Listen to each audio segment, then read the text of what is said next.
Welcome to Charter Local Edition. I'm Brad Pomerance. We are joined today by Doug Haubert. He's the elected city prosecutor in the city of Long Beach. Recently returned from Washington, D.C., a legendary congressman invited you and some of your colleagues, John Lewis from the state of Georgia, civil rights icon, to talk about your gang prevention strategy, which apparently has been successful.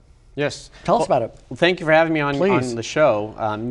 It was an honor to be invited to Washington, D.C. to talk about our gang prevention strategy. We received a national award from Neighborhoods USA about 2 years ago. I remember we talked about it, actually. Yes, we talked about it on this show. Shortly after that, we received a Department of Justice grant award of $200,000 to expand our programming. It's a three-pronged approach to gangs. Prosecutors and law enforcement traditionally focus on the suppression side of gangs. Essentially very aggressive and robust arrest and prosecution of gang members. And that's absolutely necessary, but I think if prosecutors and police stop there, they're missing the bigger picture. I think we need to focus a lot more on intervention to prevent kids from joining gangs in the first place. That's the second prong. And the third prong is to work on rehabilitation. When people are ready to leave the gang life, there has to be a way to move them into jobs, move them into school, back into schooling, and help to get them on with their lives. If you don't do all three, you're not going to be successful. I want to ask you about the rehabilitation. Lately, I've been speaking with a variety of your colleagues in law enforcement, and there does seem to be, amongst both liberals and conservatives, Democrats and Republicans, a view that the lock them up, throw away the key, keep their felony record intact is not working. Because in the final analysis, many of these folks are going to be released. And if they are released, including gang members, and can't get a job, well, what happens? They turn back to crime. And so tell me what you're doing with your gang members, to try to help them get on the straight and narrow. Well, you're absolutely right. In the last few years, a lot of information has come out that the heavy reliance on incarceration is both ineffective, number one, and number two, not sustainable. The cost of it can't be sustained. So in Long Beach, among the things that we do, we have an opportunity for people to get off gang injunctions, for example, when they're ready to leave. You have that program, the gang I remember. life. Yeah, we call it Operation Opt-Out. Right. And we work with local ministers and local nofprofits, and they often identify people who, and actually they're pretty good at screening people who are really done with the gang life. But at that point, often they're depressed, they don't see a future, they've got criminal records. We help with tattoo removal. We actually partner with Father Greg Boyle. He has a wonderful program for free tattoo removal. They do job placement services and a number of other things that are so critical to getting people on with their lives and getting out of the gang life and the gang friends and associates that got them in trouble in the first place. But they have to be ready to do that. But what about job placement? Because I mean, that really is, in my opinion, key. You get someone a job, they don't have time, to get involved in nefarious activity. Well, and to get them in a place where they can take a job, often there's a lot of life skills that are necessary.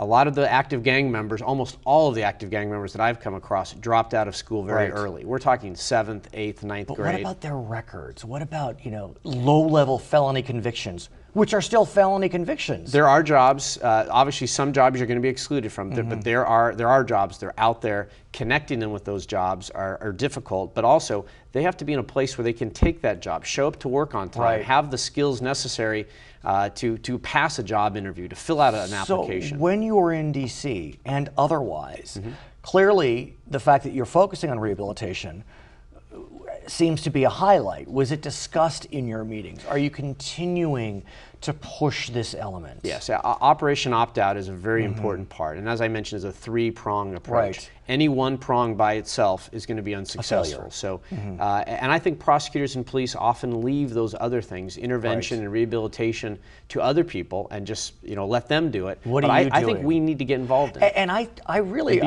drill on you in large part because you're the one that really deals with low-level felons. Because if it's a higher level felon, it's going to be prosecuted by the district attorney. I mean, I guess you would deal with wobblers more than anything. Correct. We have misdemeanor felony wobblers, but a lot of the people that are charged with misdemeanors have felony records. So just because the most recent crime was a misdemeanor doesn't mean the person isn't a dangerous felon.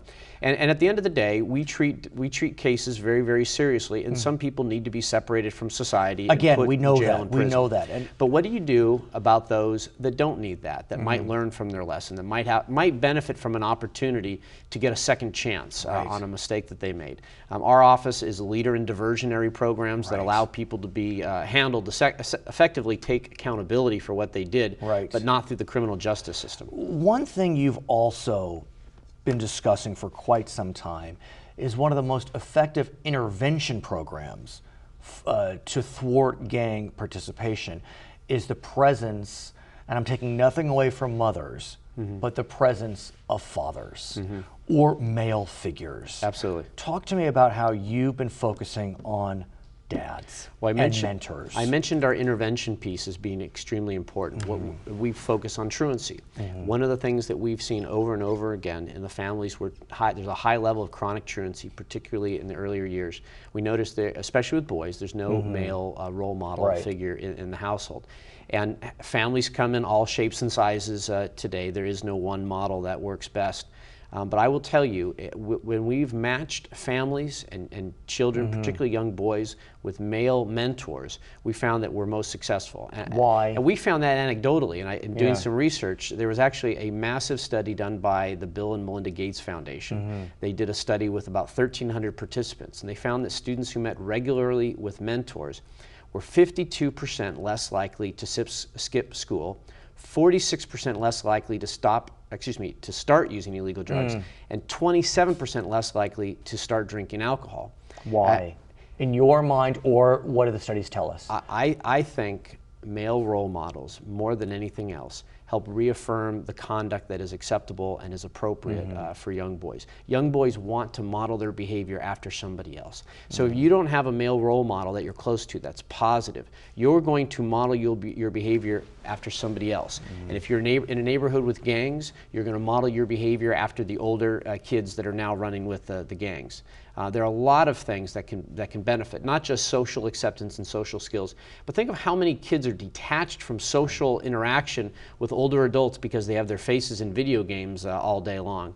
Having a positive adult male role model in their life has so many benefits that we're going to start pushing it this year with mentoring programs. What about dads, though? I mean, look, if a dad's not available, okay, that's okay. You know, we'll deal with it otherwise. Like you said, families come in all different sizes and shapes. But how do we convince dads to remain available without passing judgment? You know, maybe a dad's been absent for a few years and he's embarrassed. How do we make it okay to come back? Well, that's a great question, and a lot of people are asking that. I know that at the federal level, the President's My Brother's Keeper program and strategy has a lot of talk about that. But I think keeping children connected to their father, even if their father isn't in their day-to-day life, keeping them connected in the family often has benefits. But that's a social question that is being looked at more now than I think any time in the last decade. The importance of the role in the father and how to keep the father in the family. I'm wondering, and I know you want to be careful about social engineering and getting government to involve, but look, you're probably dealing with young men in gangs that may have become young fathers. Is it part of your programmatic efforts to talk to them about parenting? Well, there are, and there's a cycle that happens. Young parents, often they had young parents themselves. And so we actually, in our truancy program, we push parenting classes. Often, in fact, we had a case where we had a woman with 6 children who were at the age where they're starting to miss school an awful lot. It turned out she grew up in a foster family environment. She had no good parenting skills to model hers after. So parenting classes were extremely important for her, and we actually assigned her a mentor, another mother who was very successful with her children. Congratulations on your success. I really appreciate what you're doing. His name is Doug Haubert. He is the city prosecutor for the city of Long Beach. My name is Brad Pomerance, and this is Charter Local Edition.